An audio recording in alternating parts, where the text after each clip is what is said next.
estudante de Minas Gerais! Seja bem-vindo a mais uma aula de Física. Essa é uma aula para o segundo ano do ensino médio. O tema da nossa aula hoje é Primeira Lei da Termodinâmica, também conhecido como primeiro princípio da termodinâmica. E é um dos princípios mais importantes da física. Essa aula encontra-se no PET 3 e corresponde à semana 2 e 3.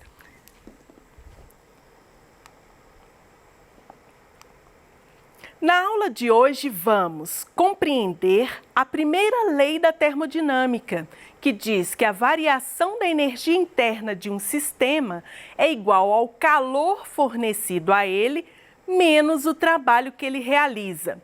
Vamos compreender que a primeira lei da termodinâmica expressa quantitativamente a lei de conservação da energia. Mas o que é termodinâmica? A expressão termo significa calor, energia, dinâmica, movimento. Então, a termodinâmica é a parte da física que estuda os processos em que ocorre transferência de energia em forma de calor ou de realização de trabalho. Veja aqui a minha figura. A termodinâmica explica as leis que regem as trocas de energia nos processos que envolvem transmissão de calor e realização de trabalho em sistemas macroscópicos. Vejamos, a minha figura, ela mostra uma substância sólida, também no estado líquido e no estado gasoso. É importante observar que essas substâncias, elas são constituídas por inúmeras partículas. E, mesmo no estado sólido, essas partículas apresentam constante vibração. As partículas de um sistema nunca estarão estáticas.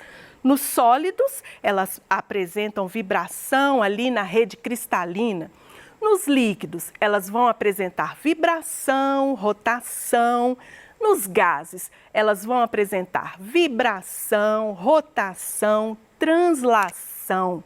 Então, as partículas internas de um sistema apresentam uma forma de energia que nós chamamos de energia interna. E no nosso estudo vai nos interessar a energia interna de sistemas gasosos. Então vejamos, a energia interna de um sistema representa a soma das diversas formas de energia que as partículas do sistema possuem. Então, pensando no nosso sistema gás, nós podemos pensar que essas partículas, elas estão em constante movimentação ali dentro do recipiente que contém um volume de gás. Essas partículas do gás, elas possuem energia cinética, que é a energia da translação, elas possuem energia de rotação e energia de vibração. A energia interna, então, nós vamos denominá-la de U e representa a soma dessas diversas formas de energia. Mas para o nosso estudo, nós vamos considerar as transformações gasosas. Portanto, o nosso objeto de estudo vai ser uma massa de gás. E nós vamos considerar o modelo do gás ideal. O que é esse modelo, gás ideal? O gás ideal, ele não existe. Ele é uma representação simplificada do comportamento de um gás real. Então vejamos, a minha figura, ela representa aqui as partículas de um gás ideal, as moléculas, em constante movimentação. E a gente pode observar que essas moléculas, elas se movimentam em todas as direções, então elas possuem velocidade, elas têm energia cinética. Além disso, elas se chocam umas com as outras. Mas no gás ideal, esses choques, eles são considerados choques elásticos. Assim, não há dissipação de energia nos choques das moléculas. O gás ideal, então, para o gás ideal, nós vamos considerar somente a energia cinética. Por quê? O gás ideal, ele tem uma densidade baixa, ou seja, um número relativamente pequeno de partículas. Assim, elas têm grande mobilidade e uma energia cinética muito grande, de forma que a gente possa desconsiderar as outras formas de energia do gás ideal. Então, observando aqui, nós podemos ver a energia interna do gás, representada aí pela movimentação das suas partículas. Mas no nosso estudo da termodinâmica, uma grandeza que vai ser muito importante aqui considerarmos é a variação da energia interna. O que é isso? Se um sistema sofre uma transformação termodinâmica, indo de um estado inicial I a um estado final F, ele troca energia com a sua vizinhança. Como assim? Transformações termodinâmicas são as transformações que ocorrem com os gases, por exemplo, quando eles passam de um estado inicial, num determinado volume, com uma determinada pressão, a uma determinada temperatura, e vão para um outro estado final, com uma nova pressão, ou com uma nova temperatura, ou com um novo volume. Então, ele sofreu uma transformação. Nessa transformação, ele trocou energia com a sua vizinhança. Essa energia pode ser na forma de calor, calor cedido ou calor recebido, ou na forma de trabalho, trabalho realizado pelo sistema ou trabalho realizado sobre o sistema. Observando a nossa imagem, que representa aqui um gás, uma massa de gás ideal confinada em um recipiente que vai sofrer transformações. Ele vai expandir-se, ele vai ser comprimido. Nessas transformações, o seu volume varia, a temperatura varia, portanto, a energia interna também varia. A variação da energia interna vai nos interessar aqui no nosso estudo. Vai haver variação de energia interna em algumas situações em que o gás muda de estado. Pode haver variação da sua energia interna. E o que é isso? A temperatura do gás pode aumentar ou pode diminuir. A energia interna do gás está associada à sua temperatura. E a primeira lei da termodinâmica, então, nos diz o seguinte, que nas transformações termodinâmicas, a variação da energia interna, que nós chamamos de ΔU, a variação da energia interna de um sistema é a diferença entre o calor fornecido a ele e o trabalho que ele realiza. Então, vejamos. Variação da energia interna, nós chamamos de ΔU, que é o trabalho, que pode ser, aliás, que é o calor, que pode ser um calor cedido ou um calor fornecido.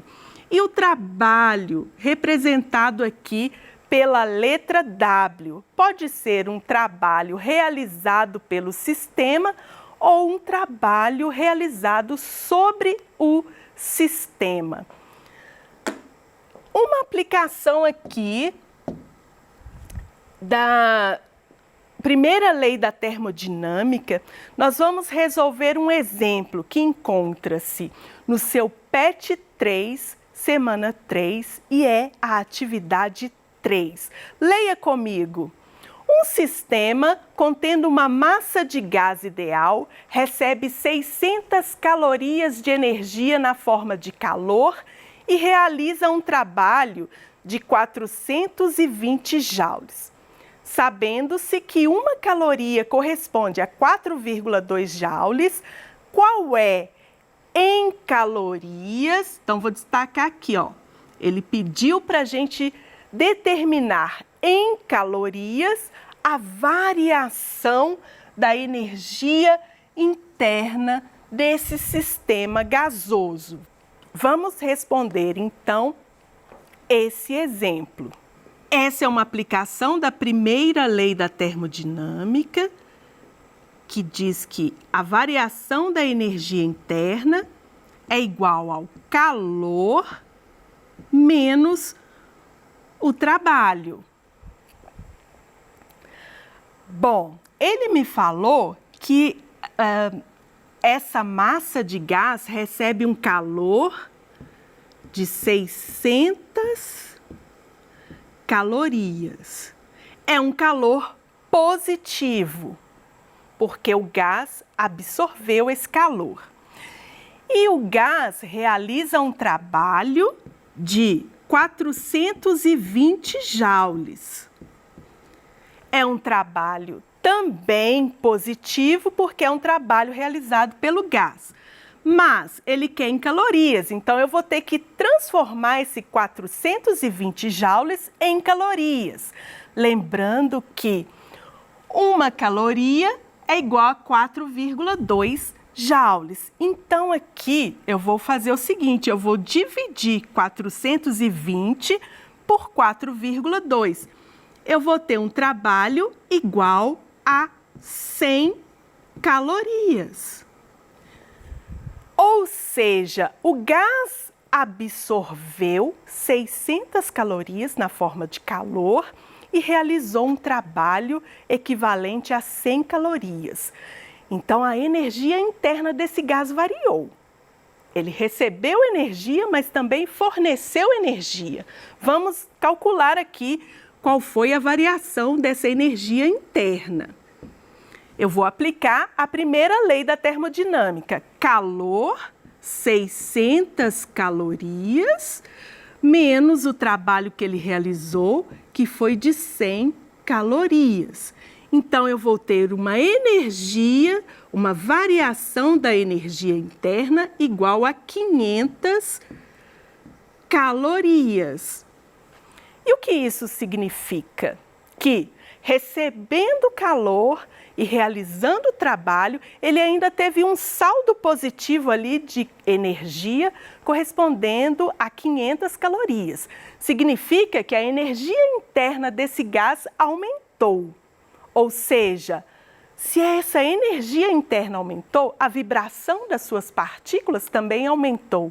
A temperatura desse gás aumentou.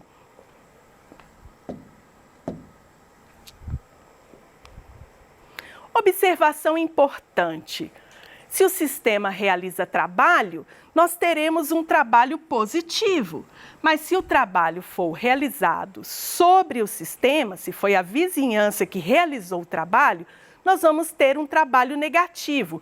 Aí a expressão da primeira lei da termodinâmica fica desse jeito. Por quê? Veja só. Eu vou ter um trabalho negativo. Então, eu vou ter aqui, ó, calor menos o trabalho. E a gente sabe que menos multiplicado por um número negativo vai dar mais. Então, ΔU vai ser igual a calor mais trabalho. Para situações em que o calor, aliás, para situações em que o trabalho seja negativo. Transformação adiabática. Então, agora nós vamos ver algumas formas, algumas transformações gasosas interessantes aqui na aplicação da primeira lei da termodinâmica. Uma delas é a transformação adiabática. Que tipo de transformação é essa? É uma transformação em que o gás não troca calor com a sua vizinhança.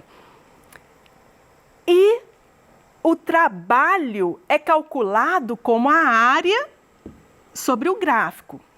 O trabalho aqui pode ser calculado sobre a área sobre o gráfico. Esse gráfico me mostra que o gás saiu de um estado em que ele estava com um volume inicial, uma pressão inicial, e foi para um outro estado em que ele estava com um volume maior e uma pressão maior. Então, esse aqui é uma expansão. Nessa expansão não houve troca de calor com a vizinhança. Então, eu posso calcular o trabalho considerando a área sobre o gráfico. Trata-se aqui de uma expansão adiabática. Resumindo, na transformação adiabática não há troca de calor com a vizinhança, o gás realiza trabalho. Sua energia interna diminui, sua temperatura diminui. Então vejamos, o que é essa expansão adiabática? É uma expansão que ocorre muito rapidamente. Não dá tempo do gás trocar calor com a sua vizinhança. Certo? Então aqui o que o gás faz? Se for uma expansão, o gás vai utilizar da sua própria energia interna para realizar esse trabalho. Então a sua energia interna diminui. A energia interna diminuiu, a temperatura diminuiu.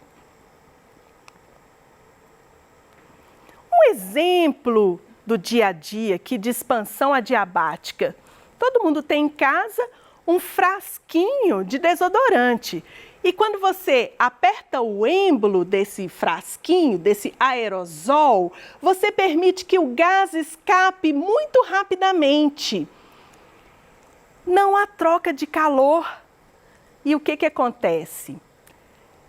É uma expansão. O gás realizou o trabalho. Ele utilizou a sua energia interna. Sua temperatura diminuiu. Você pode até observar quando você aperta o êmbolo, o frasco fica geladinho, porque a temperatura do gás diminuiu, a energia interna do gás diminuiu. Então, um exemplo aí de uma expansão adiabática no dia a dia. Mas o processo pode acontecer de forma inversa. Como assim? Ao invés de ser uma expansão, nós podemos ter também uma compressão adiabática. Ou seja, esse gás vai ser comprimido muito rapidamente. Nessa compressão, o gás não absorve nem libera calor, mas um trabalho é realizado sobre esse gás. Então, esse gás vai absorver essa energia desse trabalho e vai armazenar essa energia como forma de energia interna. Então, nessa situação, a temperatura do gás aumenta. Temos também a transformação isovolumétrica. Nessa transformação, o volume do gás permanece constante. Vejamos, o gás encontra num estado inicial, com certa temperatura e certa pressão, mas aí ele vai sofrer uma transformação termodinâmica. A temperatura dele vai aumentar, a pressão vai aumentar, mas o volume vai continuar o mesmo. Esse é um exemplo de transformação isovolumétrica. E na transformação isovolumétrica não há variação de volume, portanto, não há realização de trabalho. O trabalho, nesse caso, é zero. E aí nós vamos ter o seguinte: se o calor for fornecido ao gás, a energia interna do gás aumenta, ele vai absorver e armazenar esse calor em forma de energia interna. Mas se o calor for cedido pelo gás, a sua energia interna diminui. Portanto, a sua temperatura diminui.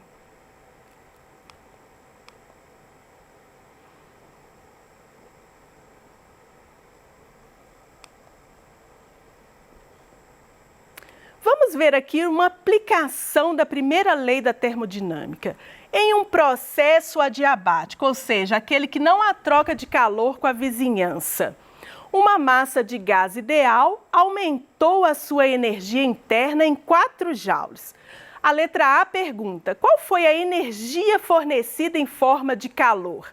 Resposta: o calor é 0, porque é uma transformação adiabática. E, nesse caso, o trabalho foi realizado sobre o gás, um trabalho negativo. Então, um exemplo aqui de aplicação da primeira lei da termodinâmica em uma transformação adiabática. Consideração final. No seu PET, você vai encontrar essa equação. Calor é igual a variação da energia interna mais trabalho. Não se preocupe, a equação é a mesma. Você pode utilizá-la para resolver as suas atividades do PET. Chegamos ao final da nossa aula. Agradeço a sua participação e espero vocês para a próxima aula.